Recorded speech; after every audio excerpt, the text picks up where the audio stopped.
Hello विद्यार्थियों, कैसे हो सभी? बताओ जल्दी, क्या आप सभी स्वस्थ हैं? जी हाँ बेटा, स्वस्थ होंगे, खुश होंगे। मैं बहुत बहुत स्वागत करती हूँ आप सभी का मैग्नेट ब्रेन्स हिंदी मीडियम में। और जो मैं कहती हूँ उसको थोड़ा मान लिया करो यार, थोड़ा सुन लिया करो, अपने आप का ख्याल रखो, अपने फ्रेंड्स को लिंक शेयर करो।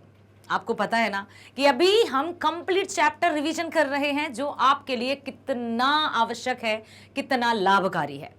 आज हम करने वाले हैं आपकी पाठ्य पुस्तक किसलय के पाठ 6 बिहारी के दोहे का कंप्लीट चैप्टर रिवीजन, जिसके अंतर्गत हम देखेंगे बिहारी जी का जीवन परिचय और साथ ही साथ उनसे जुड़ी कुछ खास बातें। फिर हम चलेंगे बिहारी जी के दोहों की तरफ।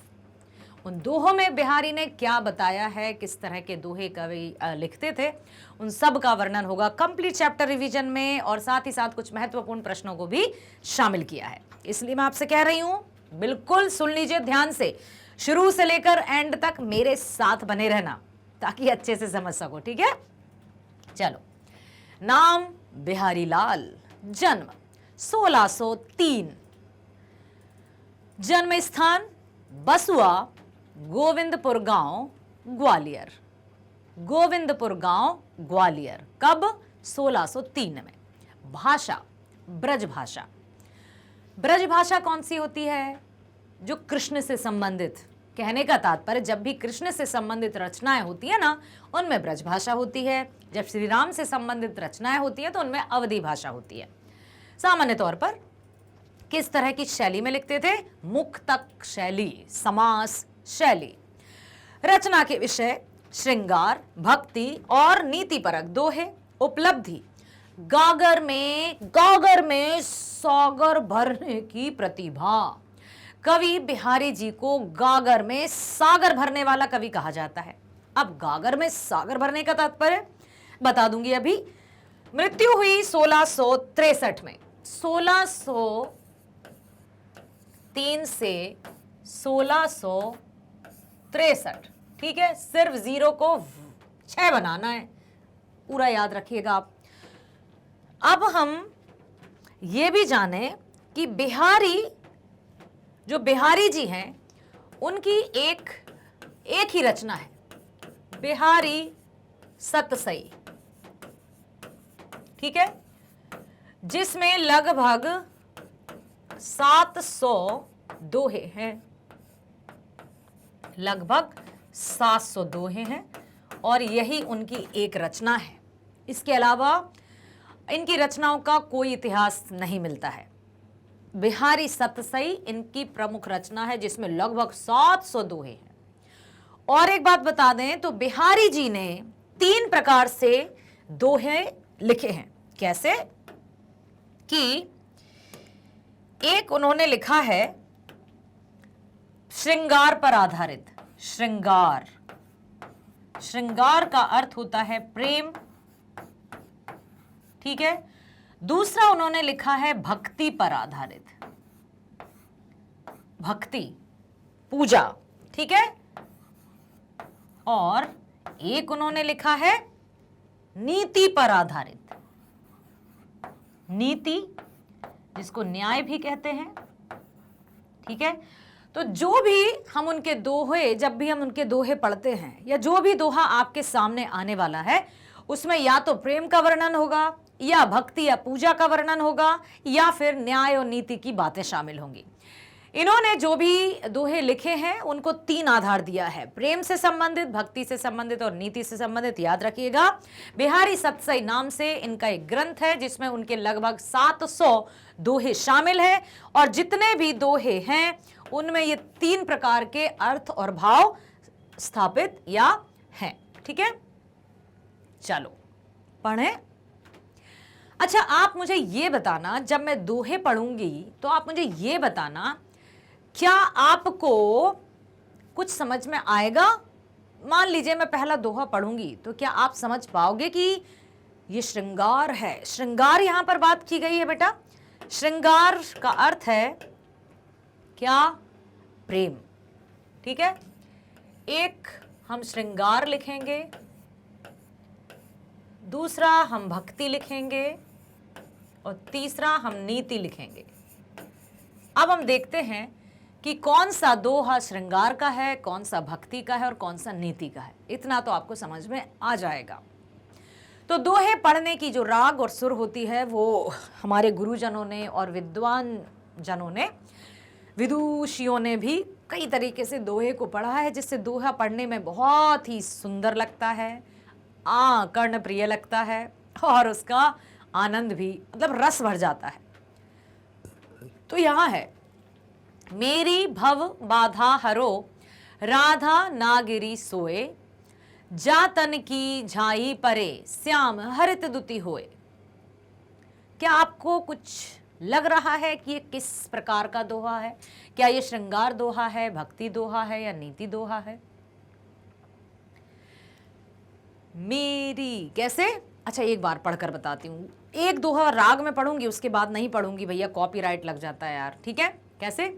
मेरी भव बाधा हरो राधा नागिरी सोय, मेरी भव बाधा हरो राधा नागिरी सोय, जातन की झाई परे श्याम हरित दुति होए बिहारी, श्याम हरित दुति होए। अब बताइए, इसमें प्रेम है, भक्ति है या नीति है? मेरी भव बाधा हरो राधा नागिरी सोए, भक्ति? क्या बात है बच्चे, आपने बिल्कुल सही जवाब दिया। इस दोहे में कवि ने प्रभु से भक्ति की है, अर्थात प्रार्थना की है कि हे राधा नागरी, किसके लिए कहा है? कृष्ण के लिए, श्री कृष्ण के लिए ये प्रयोग में लाया है। मेरी भव बाधा हरो राधा नागरी सोए, मेरे जो भी मन भावनाओं के, जो नहीं, भावनाओं के मोह जाल में, कैसे भव सागर में जैसे मैं फंस गया हूँ, भावनाओं के बंधन में फंस गया हूँ, तो हे परम पिता, मेरी भावनाओं की बाधा को हरो, मेरी भव बाधा हरो राधा नागरी सोए, जातन की झाई परे श्याम हरित दुखियो। आप जब मेरी बाधा को हरेंगे तो सर्वत्र सही होगा, अर्थात आप मेरी बाधाओं को हर लीजिए। अगला है, जप माला छापे तिलक सरे न एक काम, मन कांचे नाचे वृथा साचे राचे राम। अब बताइए, ये श्रृंगार का है, भक्ति का है या नीति का है? बताना है आपको, इन तीनों में से क्या है? जपमाला छापे तिलक सरे न एक काम, माला जप रहे हैं और ध्यान कहीं और है, मन कहीं और है, भटक रहा है, ऐसे घूम रहा है चारों तरफ चक्री के समान, लेकिन माला जप रहे हैं, यहाँ यहाँ यहाँ देख रहे हैं, लेकिन माला जप रहे हैं।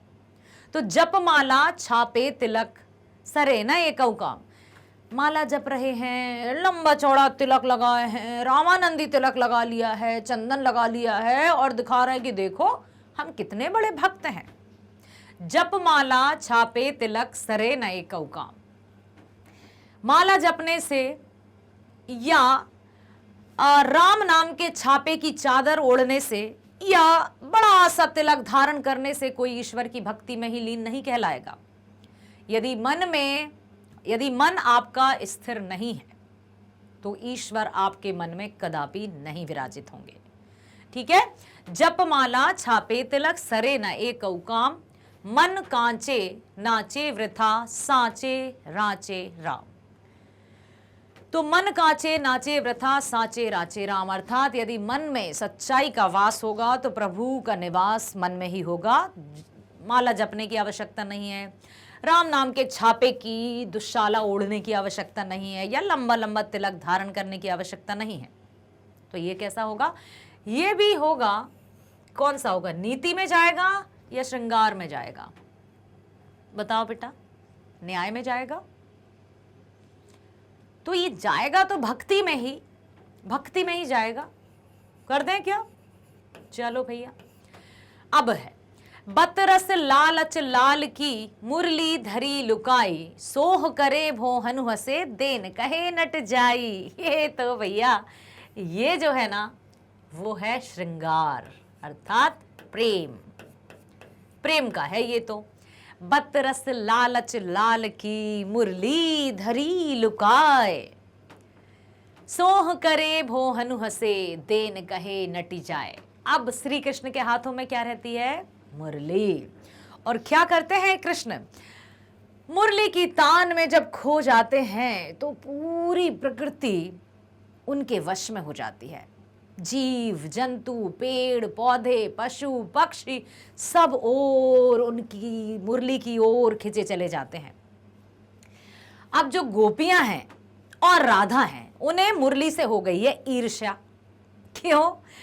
अब वो ये सोचती हैं कि वो कभी कहती हैं कान्हा आओ हमारे सामने बैठो और हमसे बातें करो, तो कान्हा कहते हैं कि नहीं नहीं नहीं, मुझे तो मुरली बजाना है, और मुरली की तान में खो जाते हैं अपने होठों पर रखकर।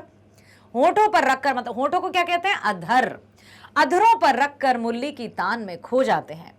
तो गोपियों को और राधा जी को उनकी मुरली से हो रही है ईर्ष्या, जलन।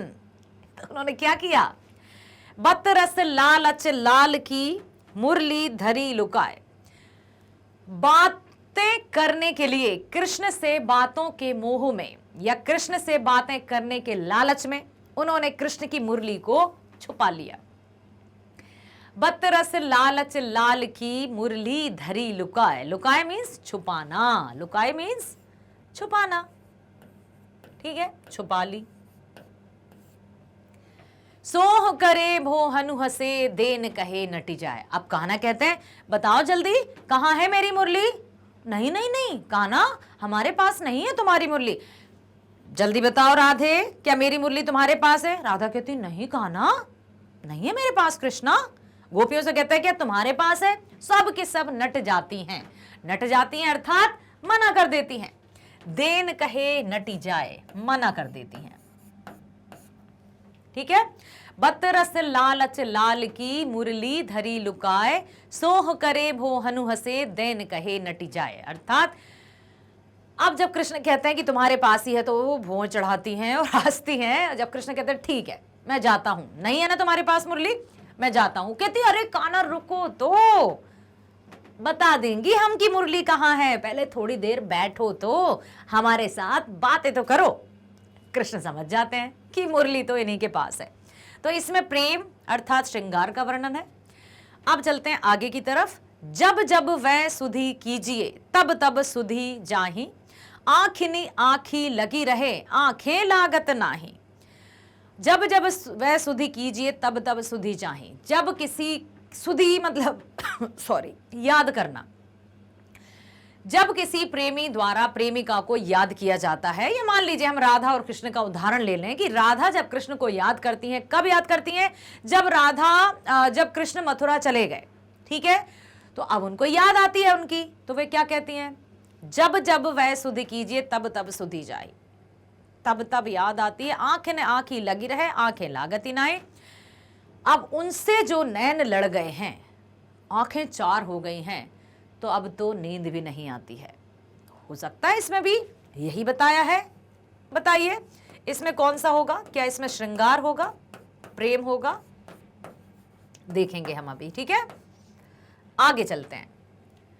अब इनको हमें हटाना होगा क्योंकि ये आ गए हैं दूसरे।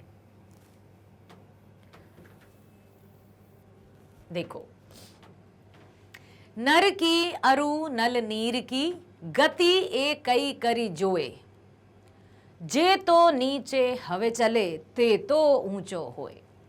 कवि बिहारी जी ने इस दोहे के माध्यम से नीति की बात की है,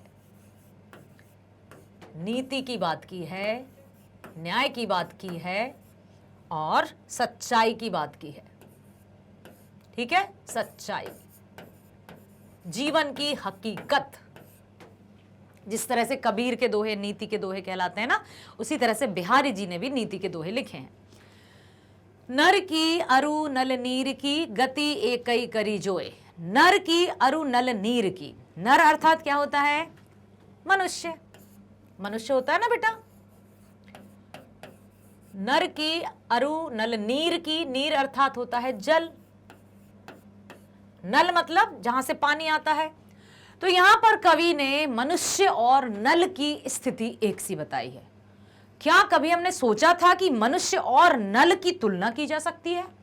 कभी नहीं सोचा था। लेकिन वही तो अंतर है कि जहां न पहुंचे रवि वहां पहुंचे कवि। फिर सामान्य मनुष्यों में और महान कवियों में अंतर ही क्या रह जाता? कवि की जो कल्पना रहती है ना, वो अद्भुत रहती है, अद्भुत।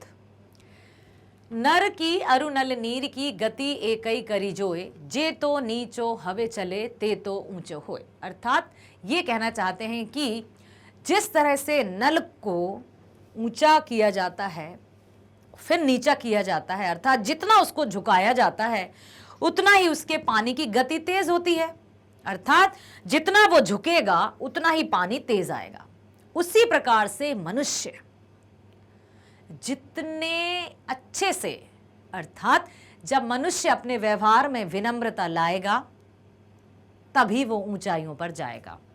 या फिर ये ऐसा भी कह सकते हैं कि जो मनुष्य वास्तव में महान होते हैं वे हमेशा विनम्र होते हैं। ठीक है, तो इसमें नीति की बात कही है। अब है नेक्स्ट, संगति सुमति न पावही परे कुमति के धंध, राखो मेले कपूर में हींग न होत सुगंध। अब संगति का प्रभाव बताया है कि वो भी सुना होगा ना कि कहावत है कि कुत्ते की पूंछ को यदि 12 बरस तक पाइप में रखा जाए ना, सीधे पाइप में, तब भी वो टेढ़ी की टेढ़ी निकलेगी। जिसको किसी बात की आदत लग गई, लत लग गई, या जिसने अपने आप को पूरी तरह से झोंक दिया है भट्टी में, ठीक है, वो कभी किसी की अच्छी बातों को सुनेगा ही नहीं। वो हमेशा अपने आप में उसको लगेगा कि मैं सही हूं, मुझ में कोई कमी नहीं है। और जब ऐसा लगता है कि मुझ में कोई कमी नहीं है, वही मनुष्य सबसे अधिक कमियों से भरा हुआ होता है। आपने वो दोहा सुना है, बुरा जो देखन मैं चला, कबीरदास जी का ही है, बुरा जो देखन मैं चला बुरा न मिलया कोई, बुरा जो देखन मैं चला बुरा न मिलया कोई, जो मन खोजा आपना मुझसे बुरा न कोई। सच्चाई का, वास्तविकता का, यथार्थता का वर्णन किया है कवि ने कि जिस दिन मनुष्य ने अपनी कमियों को खोजना शुरू कर दिया, या फिर जिस मनुष्य को अपनी कमियां पता रहती हैं, वो कभी दूसरों पर लांछन भी नहीं लगाते। और साथ ही साथ ये भी कहा गया है कि जितना हम चाहते हैं कि हमें दूसरों में क्या देखना है, तो यदि हम देखना ही चाहते हैं तो दूसरों में अच्छाइयां देखें और स्वयं में कमियां। जो मन खोजा आपने मुझसे बुरा ना कोई। अपने आप को तो देखो सच्चाई के साथ, क्योंकि कभी मनुष्य को अपनी गलतियां या अपनी कमियां दिखाई ही नहीं देती। उसको लगता है कि मैं तो जैसा हूं अच्छा हूं। यही कमी है सबसे बड़ी, जो हमेशा सोचे कि मैं अच्छा हूं, मुझ में कोई कमी नहीं है, सबसे बड़ी कमी यही है। तो यहां पर संगति सुमति न पावही परे कुमति के धंत, राखो मेली कपूर में हींग न होत सुगंध। अर्थात जिसकी मति सुमति नहीं है, अच्छी जिसकी मति नहीं है, वो कभी किसी की बात सुन नहीं सकता। हमेशा उसे अपना किया हुआ कार्य ही सही लगेगा और दूसरों का बुरा ही लगेगा। यदि उसको कोई सलाह देगा तो वो सलाह भी उसे बुरी लगेगी। तो ये भी नीति की बात कही है उन्होंने, ये दोहा भी इसी से है। बड़े न हूजे गुणन बिन बिरद बड़ाई पाए, कहत धतूरे सो कनक गहनो गढ़्यो न जाए। अब ये भी नीति की बात है कि बड़े न हूजे गुणन बिन, कोई भी व्यक्ति गुणों के अभाव में या गुणों की कमी में, जिसके अंदर गुण ही ना हो, वो कभी बड़ा नहीं बन सकता। अपने मुंह में या मिट्ठू बन सकता है, लेकिन बड़े न हूजे गुणन बिन बिरद बड़ाई पार। अर्थात जो कहते तो हैं मैं ये कर देता हूं, मैं ऐसा कर देता हूं, मुझ में ये शक्ति है, मैं ये कर सकता हूं, स्वयं के मुंह से स्वयं की प्रशंसा ये कौन नहीं करता। या फिर हर एक व्यक्ति में गुण भी होते हैं, अवगुण भी होते हैं, अच्छाइयां भी होती हैं, बुराइयां भी होती हैं। ठीक है, कुछ के पास थोड़ी सी अच्छाई आने पर वो एकदम ऐसे उछल कूद मचा देता है और मियाँ मिट्ठू बनने लगता है। तो वहीं से उसका ह्रास होना शुरू हो जाता है या नाश होना शुरू हो जाता है। बड़े न ऊजे गुणन बिन बिरद बड़ाई पाए, कहत धतूरे सो कनक गहनो गढ़्यो न जाए। अब कहने को तो धतूरे को भी सोना कहा जाता है ना, कनक कनक जो है किसको कहा जाता है? सोना और धतूरा। लेकिन क्या धतूरे से कीमती आभूषणों का निर्माण किया जा सकता है? नहीं। कहने को तो कोई कुछ भी कह ले, लेकिन वास्तव में जो गुणी होंगे उनकी चमक दूर से दिखाई देगी। उनके अपने मुंह से प्रशंसा करने की कोई आवश्यकता नहीं है। दीर्घ सांस न लेहु दुख, सुख साई ही न भूल। दई दई क्यों करत है, दई दई दई सुख भूल। दीर्घ सांस न, यहां पर भक्ति की बात की गई है। ठीक है। अब व्यक्ति के जीवन में जब दुख आ जाते हैं तो लंबी लंबी सांसें भरने लगता है, ईश्वर पर दोषारोपण करने लगता है। हे भगवान, मैंने तेरा क्या बिगाड़ा है? अरे तू उसका बिगाड़ भी कह सकता है। परम पिता है वो, परम शक्तिवान है वो, अलौकिक शक्ति है वो, सबका निर्माता है वो। उसने हमारा जीवन दिया है ना, संभालेगा भी वही, बशर्ते कि हम अपने सदकर्म करते चलें, अच्छे कर्म करते चलें। दीर्घ सांस न लेह दुख, सुख साही ना भूल। ना तो दुखों में लंबी लंबी सांसें लो और ना ही सुखों में उस परम पिता को भूलो। दई दई क्यों कर तू है, दई दई सु कबूल। अब बार बार ऐसा क्यों हो जाता है? धैर्य क्यों खोने लगता है? विचलित क्यों हो जाता है मनुष्य? जो जीवन दाता है, एक्सेप्ट करो, ग्रहण करो, सुख आए या दुख आए, सबको कबूलो, सबको स्वीकारो। जब हम अच्छे से स्वीकार करेंगे, हमें पता ही नहीं चलेगा कब दुख आया और कब चला गया। ऐसा नहीं है, तभी तो कहते हैं कि दुख के जो दिन होते हैं वो बड़ी मुश्किल से बीतते हैं और सुख के दिन तो यूं चुटकियों में चले जाते हैं। और यदि हम दुखों के दिनों में भी अपने जीवन को बिल्कुल अच्छे से बिताएंगे तो वो दुख के दिन भी चले जाएंगे, क्योंकि समय कभी नहीं ठहरता, कभी भी नहीं ठहरता। रीतिकाल के प्रतिष्ठित श्रृंगारिक कवि बिहारी के दोहे गागर में सागर हैं। गागर में सागर का अर्थ है कि बहुत बड़ी बड़ी बातों को छोटे रूप में कह देना, अर्थात बहुत मूल्यवान बातें या बहुत बड़े अर्थ को एक छोटे से, जैसे गागर में कोई सागर भर सकता है क्या? क्या समुद्र को गागर में भरा जा सकता है? नहीं। अर्थात बहुत सी कुछ ऐसी बातें होती हैं जिनका विस्तार रूप से वर्णन किया जाए तभी समझ में आती हैं, लेकिन कवि बिहारी जी ने अपने दोहे के माध्यम से सच में गागर में सागर भरने की बात कही है, बहुत कम में बहुत अधिक बताने की बात कही है। वैसे तो बिहारी प्रेम के कवि के रूप में प्रतिष्ठित हैं, पर उनके भक्ति और नीतिपरक दोहों को भी व्यापक लोकप्रियता मिली। इस पाठ में उनके द्वारा रचित तीनों तरह के दोहे शामिल हैं, जिसमें प्रेम, भक्ति और नीति की बात कही है। अब हम पढ़ते हैं दोहे और उनके अर्थ। मेरी भव बाधा हरो, राधा नागरी सोए, जातन की झाई परे, श्याम हरित दुखी होए। इस दोहे में कवि बिहारी ने श्री राधा से प्रार्थना की है कि राधा नागरी मेरी सांसारिक बाधा को दूर करें, जिनके शरीर की छाया पड़ने से भगवान श्री कृष्ण का श्यामला सौंदर्य हरित वर्ण की आभा को प्राप्त कर लेता है। ठीक है। अगला, जपमाला छापे तिलक, सरे न एक काम, मन कांचे नाचे वृथा, सांचे राचे राम। इस दोहे में कवि ने सत्य की महत्ता बताते हुए कहा है, माला पर जप करने से या माथे पर तिलक लगा लेने से एक भी कार्य नहीं होता। ऐसा नहीं है कि हमने माला रख ली और राम नाम छाप की शॉल ओढ़ ली और लंबा लंबा तिलक कर दिया और हम भक्त कहलाने लगे, हम ईश्वर के निकट पहुंच गए। बिल्कुल नहीं है ऐसा। जिसके मन में खोट होता है उसके सारे कार्य बेकार होते हैं, और जो सच्चा व्यक्ति उस पर ही श्री राम प्रसन्न होते हैं, अर्थात प्रभु की कृपा होती है।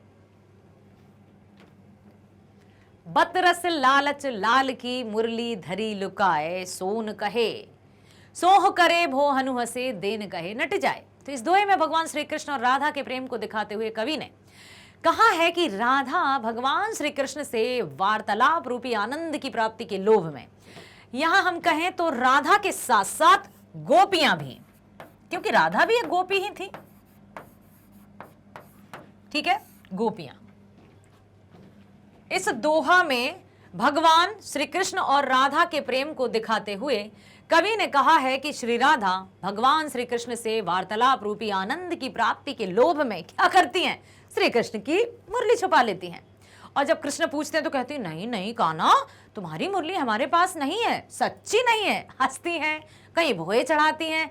तो कृष्ण कहते हैं ठीक है, नहीं है ना, मैं जाता हूं। अरे रुको रुको रुको, हम बता रही हैं, बैठो तो जरा, बतियाओ तो हमसे, क्योंकि बतरस लालच लाल की मुरली धरी लुकाए, सोह करे भो हनु हसे देन कहे नट जाए। तो बातों के रूपी आनंद की प्राप्ति के लोभ में कृष्ण की मुरली छुपा देती हैं।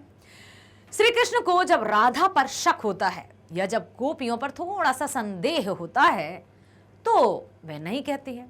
जब श्री कृष्ण राधा को शपथ देते हैं और हंसने लगती हैं तो श्री कृष्ण मांगते हैं, राधा मुरली देने से मुकर जाती हैं। कृष्ण कहते हैं अच्छा नहीं है तुम्हारे पास, मेरी सौगंध बताओ, सच बताओ, क्या मेरी मुरली तुम्हारे पास नहीं है?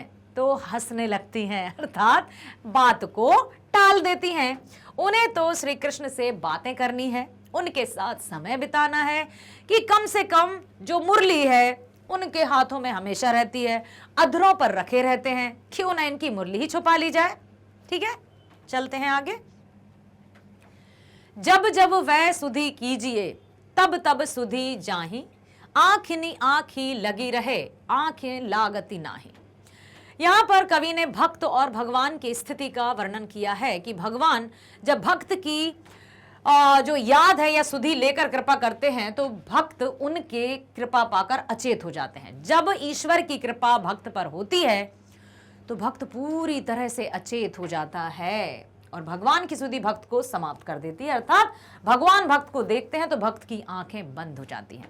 ईश्वर की जो लीला है वो अपरंपार है। तभी तो आपने सुना होगा ना कि उसकी लाठी में आवाज नहीं है, देर है पर अंधेर नहीं है, बस तू सत्कर्म करता चल, आगे बढ़ता चल, फिर देख वो तेरे साथ है।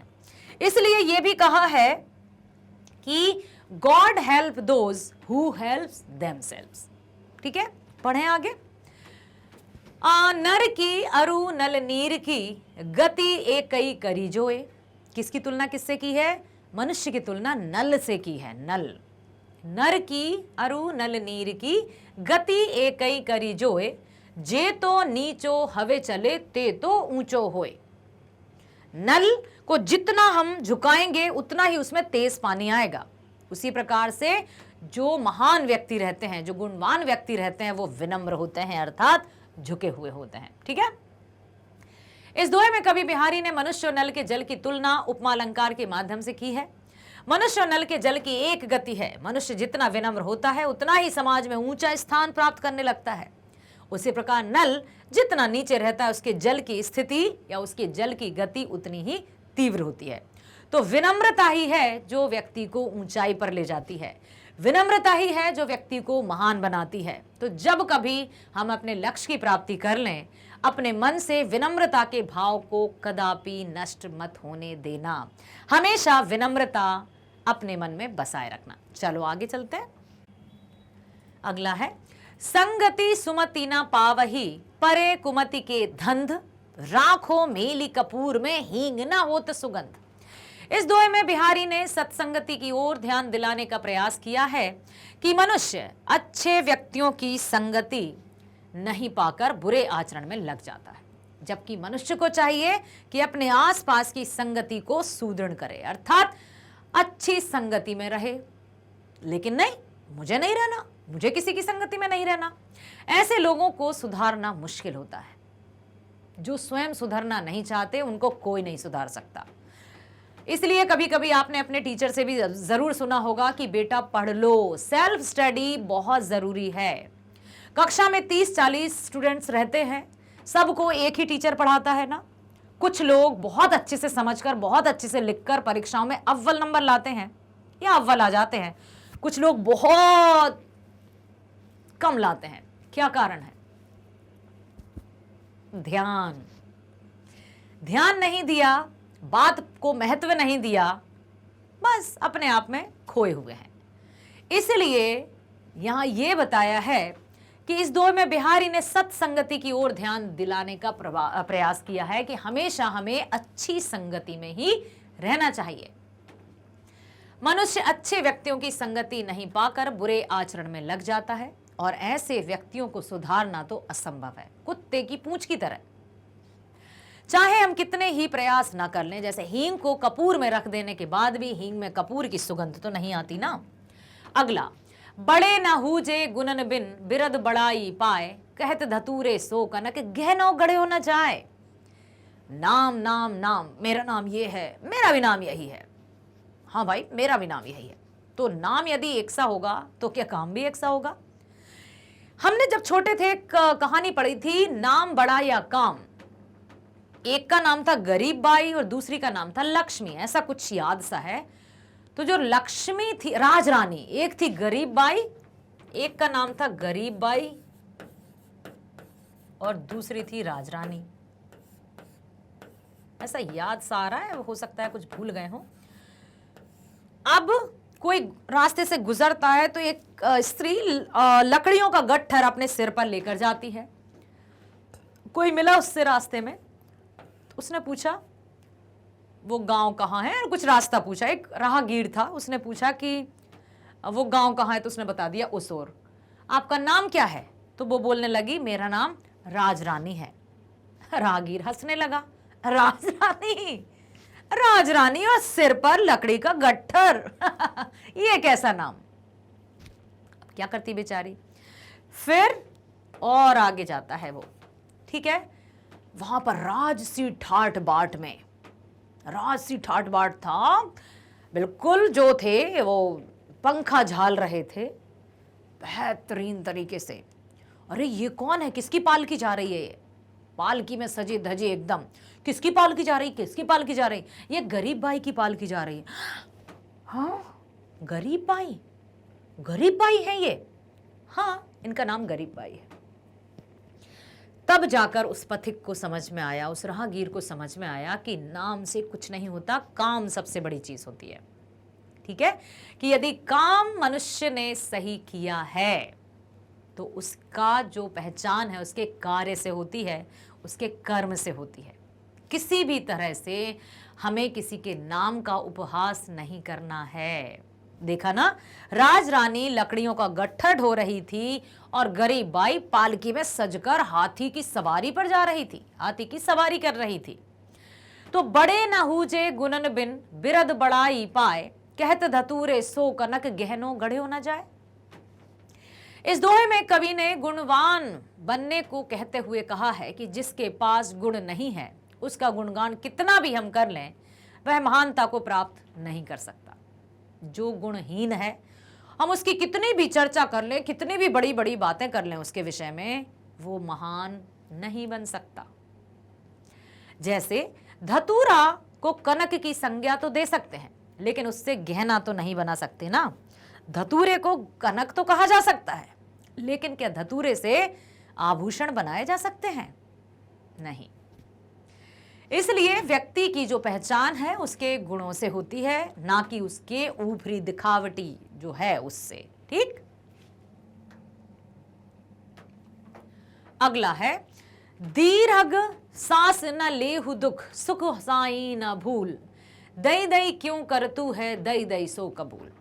दुखों में आते ही हम दुख में हो जाते हैं। अर्थात इस दोहे में कवि ने मनुष्य को सुख दुख में एक समान रहकर ईश्वर की भक्ति करने को कहा है। दुख में आह भरते हुए लंबी सांस मत लो और सुख में उस मालिक को भूल मत जाओ। दुख के समय भगवान भगवान क्यों करते हो? जो भगवान ने दिया है, चाहे वह सुख हो चाहे वह दुख हो, उसको समान रूप से स्वीकार करो तो सारा समय बीत जाएगा। अब है प्रश्न। उन दोहों को लिखिए जिनमें निम्न बातें कही गई हों, जैसे बाह आडंबर व्यर्थ है। बाह आडंबर मतलब बाहरी दिखावा, आडंबर मतलब क्या होता है? दिखावा। तो आडंबर मतलब बाहरी दिखावा। बाहरी दिखावा करने से कोई अर्थ नहीं है। यदि हम दिखावा करते हैं कि मेरे पास ये है, वो है, ऐसा हूं वैसा हूं, ये सब करने से नहीं। या फिर मैं देखो माला जपता रहता हूं, मैं 24 घंटे योग में ध्यान में बैठा रहता हूं, मैं लंबा लंबा तिलक धारण करता हूं, मैं राम के नाम की शॉल ओढ़े रहता हूं, मैं बहुत बड़ा साधु हूं, मेरी पूजा करो, बस हो गया काम। यहीं से कि जप माला छापे तिलक सरे नए कऊ काम, मन कांचे नाचे वृथा सांचे राचे राम। यही है, बाह्य आडंबर व्यर्थ है, बाहरी दिखावा एकदम व्यर्थ है।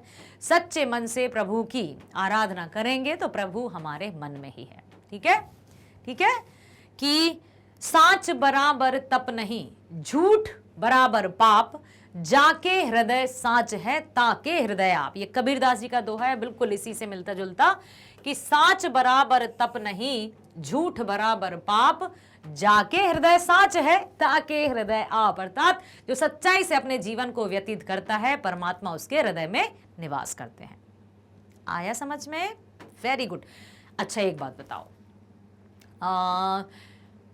या आप लोगों को कैसा लग रहा है हिंदी पढ़कर? मैग्नेट ब्रेन्स पर 8वीं कक्षा की हिंदी आ गई है, बताओ। नहीं पता, कुछ भी नहीं लग रहा है? कुछ कमेंट नहीं मिल रहा है मुझे, कुछ आपका रुझान नहीं मिल रहा है मुझे। तो क्या अभी तक आपने कक्षा 8वीं के बच्चों ने वीडियो देखा ही नहीं? देखो देखो बच्चों और कमेंट करो। ठीक है, आगे चलते हैं। नम्रता का पालन करने से ही मनुष्य श्रेष्ठ बनता है। विनम्रता, नम्रता। नर की अरु नल नीर की गति एकई करी जोए, जे तो नीचो हवे चले ते तो ऊंचो होए। अर्थात नम्रता, चाहे वो नल हो, नल को जितना झुकाएंगे उतना ही उसमें पानी निकलेगा। उसी तरह से जो व्यक्ति विनम्र होते हैं वही महानता को प्राप्त करते हैं। बिना गुण के कोई बड़ा नहीं होता। बड़े न हूजे गुणन बिन बिरद बड़ाई पाए। कोई किसी की कितनी भी प्रशंसा क्यों ना कर ले, यदि वो गुणहीन है तो वो महान कभी नहीं बन सकता। कहत धतूरे सो कनक गहनो गढ़ो ना जाए। धतूरे को कनक तो कहा जा सकता है, लेकिन उससे गहने तो नहीं बन सकते ना। सोने को भी कनक कहते हैं, धतूरे को भी कनक कहते हैं, लेकिन सोने के आभूषण या सोने की चमक दूर तक दिखाई देती है। लेकिन धतूरे को कनक कहते हैं, लेकिन उसकी आभूषणों का निर्माण नहीं किया जा सकता। सुख दुख समान रूप से स्वीकारना चाहिए। दीर्घ सांस न लेहु दुख, सुख साही ना भूल। दई दई क्यों कर तू है, दई दई सो कबूल। दुख सुख को समान रूप से ग्रहण करना होगा। ईश्वर प्रदत्त इस जीवन को हंसकर बिताना होगा। काटना नहीं है, हमें जीना है भाई। ऐसा नहीं हाँ भाई कट रही है, कट नहीं रही है, हम जी रहे हैं, खुलकर जी रहे हैं, कर्म कर रहे हैं। ठीक है। दुर्जन के साथ रहने से अच्छी बुद्धि नहीं मिल सकती। इसकी उपमा में कवि ने क्या कहा? दुर्जन मीन्स बुरे व्यक्ति। यदि बुरे व्यक्ति की संगति में पड़ गए हैं तब तो फिर समझिए अपना कल्याण हो गया। दुर्जन की संगति पाकर या सत्संगति के अभाव में मनुष्य को अच्छी बुद्धि कदापि नहीं मिल सकती। इसके लिए उपमा देते हुए कवि ने कहा है कि हींग को कपूर में डाल देने से भी उसमें कपूर की सुगंध नहीं आती। रिक्त स्थानों की पूर्ति करना है। नर की अरु नल नीर की गति एक ही करी जोए, ज्यों जो नीचे बढ़ते हो तो ऊंचो होए। जपमाला छापे तिलक सरे नए कई काम, बड़े न हुजे गुणन बिन। ठीक है। दीर्घ सांस न लेहु दुख, ये हैं अपने दोहे। नर की अरु नल नीर की गति एक ही करी जोए, जे तो नीचो हवे चले ते तो ऊंचो होए। जपमाला छापे तिलक, याद कर लेना ये दोहे। जिसको याद हो जाए मुझे बताना कि आपको याद हो गए। कितने दोहे याद हुए बताना। जपमाला छापे तिलक सरे न एक काम, मन कांचे नाचे वृथा सांचे राचे राम। बड़े न हुजे गुणन बिन बिरद बड़ाई पाए, कहत धतूरे सो कनक गहनो गढ़्यो न जाए। दीर्घ सांस न लेह दुख, सुख साही न भूल। दई दई क्यों करत है, दई दई सु कबूल। जो है उसको ग्रहण करना होगा। ईश्वर ने जीवन दिया है तो उसको अच्छे से बिताना होगा। सुख दुख आएंगे, लेकिन हंसकर सबका सामना करना होगा। हींग को कपूर के साथ रखने से सुगंधित क्यों नहीं होता? तो हींग कपूर के साथ रखने पर भी सुगंधित नहीं होता, क्योंकि दोनों के जो अपने अपनी गुण हैं अलग अलग हैं, एक दूसरे के साथ वो मिलते ही नहीं। हींग पादप से प्राप्त वाली चीज है, मतलब हींग किससे मिलती है? पौधों से, जबकि कपूर रासायनिक है। इन दोनों के स्वभाव और संरचनाएं बिल्कुल अलग हैं, मुमकिन है इसी वजह से दोनों में एक साथ नहीं किया जा सकता। अब है पर्यायवाची शब्द। भव संसार, नर मनुष्य, और क्या कहते हैं? मानव, ठीक है। बाधा विघ्न, दुख, तन शरीर, नीर जल, कनक सोना। आधुनिक खड़ी बोली के रूप लिखना है अरु और जेतो जितना, तेतो उतना, हरो हरण करो, वृथा व्यर्थ, गुणन गुण, बिनु बिना। आशा करती हूं आपने कंप्लीट चैप्टर रिवीजन को कंप्लीटली कंसंट्रेशन से सुना होगा, अर्थात पूर्ण ध्यान केंद्रण के साथ सुना होगा। तो मेरे प्यारे बच्चों, इसी तरह से मेरे साथ बने रहो मैग्नेट ब्रेन्स हिंदी मीडियम पर। मिलते हैं नेक्स्ट वीडियो में। स्वस्थ रहिए, खुश रहिए, bye bye, thank you so much.